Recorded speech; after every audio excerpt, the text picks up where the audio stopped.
azan gbangogbe nous compla akwele.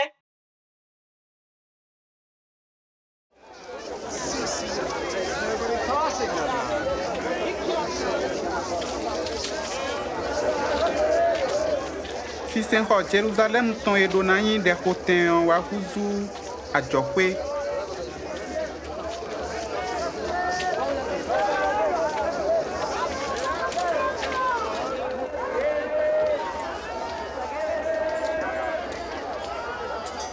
Oui, ene, ton, izen, tewe, tako, tene, wo, ruku, ruwe, waton, wene, foton, nukunuku, nukuwe, nukwaton, nukwene, nko, tunkuruku, tunkuwe, nunkwaton.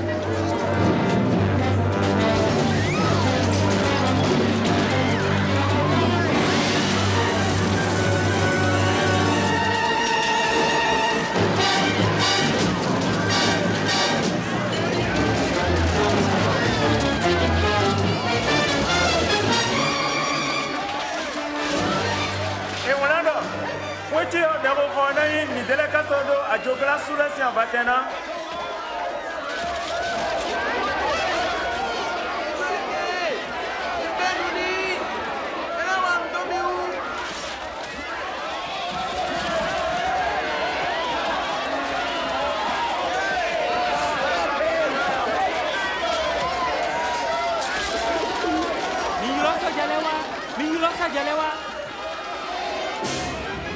Moi, et si c'est quand les benous Jésus a fond bolo tijediwe, to gonze Jésus dodo a kosu et tonan.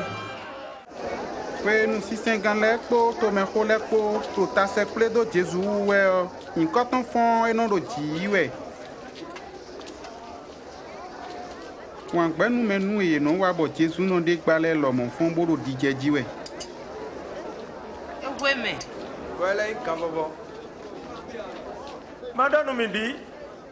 Asukusi wa mamonelo na akweru medele bi. Do medele o nu epe epo ena.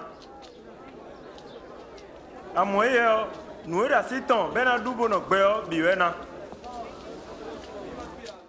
Ne wala Jésus tole non yi gbe wa mi gbon.